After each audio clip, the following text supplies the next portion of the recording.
उधर कोलकाता रेप और मर्डर मामले में पीड़ित डॉक्टर के परिवार ने आरजीकर मेडिकल कॉलेज को कटघरे में खड़ा किया।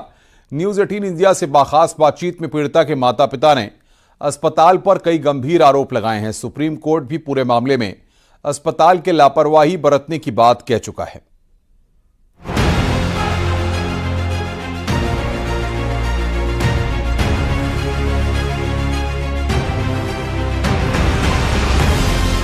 कोलकाता रेप केस की पीड़ित डॉक्टर के परिवार वालों ने आरजीकर मेडिकल कॉलेज पर लापरवाही के संगीन आरोप लगाए हैं।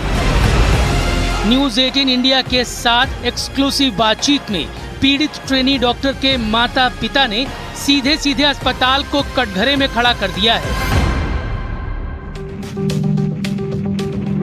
पीड़ित परिवार वालों ने साफ कहा है कि अगर उनकी बेटी की मौत अस्पताल में ड्यूटी के दौरान हुई है तो जिम्मेदारी अस्पताल की ही है। परिवार के मुताबिक अस्पताल ने ना तो घटना के तुरंत बाद और ना ही अब तक अपनी जिम्मेदारी स्वीकार की है। पीड़ित ट्रेनी डॉक्टर के माता पिता ने सवाल उठाए हैं कि अस्पताल ने परिवार को घटना की जानकारी इतनी देर से क्यों दी।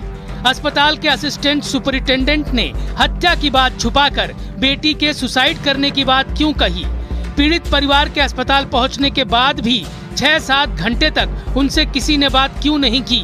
अस्पताल में इतनी बड़ी घटना घट जाने के बाद भी कॉलेज के प्रिंसिपल ने परिवार से बात क्यों नहीं की। पीड़ित परिवार के मुताबिक अस्पताल प्रशासन के कामकाज में कुछ गड़बड़ियां पहले से थीं और घटना के बाद अस्पताल प्रशासन की भूमिका ने इस बात को पुख्ता कर दिया है।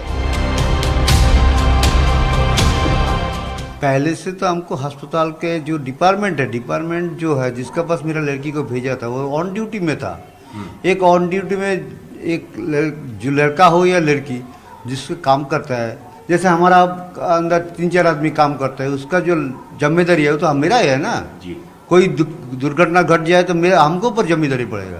लेकिन उस लोग अभी तक इसके बारे में आज इतना दिन में कोई हम फोन से भी बात नहीं किया। उधर काम जितना 6-7 घंटा था उस टाइम में भी हमसे बात नहीं किया था। इसलिए तो हम डिपार्टमेंट को पूरा डिपार्टमेंट को ही दायी कर रहा है पहले से।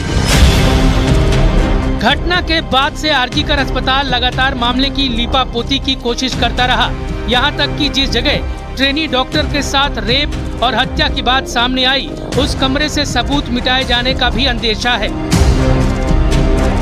सबसे पहले आरजीकर मेडिकल कॉलेज पहुंची और वहां पर मौका वारदात का मुआयना किया, लेकिन जब तक वहां पर कई सबूतों के साथ छेड़छाड़ हो चुकी थी और बहुत सारे सबूत नष्ट हो चुके थे। यही वजह है कि सीबीआई की टीम करीबन 12 बार से ज्यादा मौका वारदात का मुआयना कर चुकी है। इसके अलावा अस्पताल का हर एक कोना खंगाला जा रहा है, 3D मैपिंग तक की जा रही है। इसके अलावा अस्पताल की छत पर भी सीबीआई की टीमें लगातार मुआयना कर रही हैं। सीबीआई को शक है कि मौका वारदात से या तो सबूतों को नष्ट किया गया है या सबूतों के साथ छेड़छाड़ हुई है। सुप्रीम कोर्ट ने भी इस पूरे मामले में आरजीकर मेडिकल कॉलेज प्रशासन की भूमिका और कॉलेज के पूर्व प्रिंसिपल संदीप घोष पर कई गंभीर सवाल उठाए हैं। कोर्ट ने घटना के तुरंत बाद उनकी दूसरे मेडिकल कॉलेज में नियुक्ति पर भी सवाल खड़े किए हैं।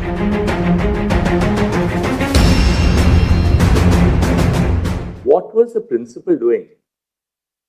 Why did he not?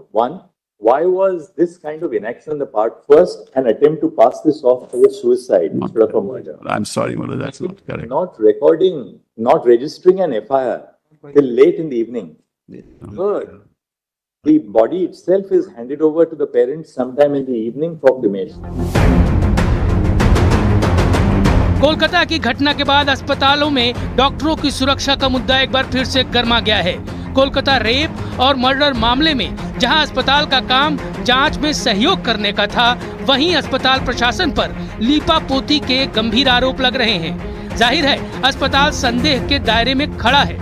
Supreme court ने देश भर में डॉक्टरों की सुरक्षा को लेकर नेशनल टास्क फोर्स का गठन भी किया है।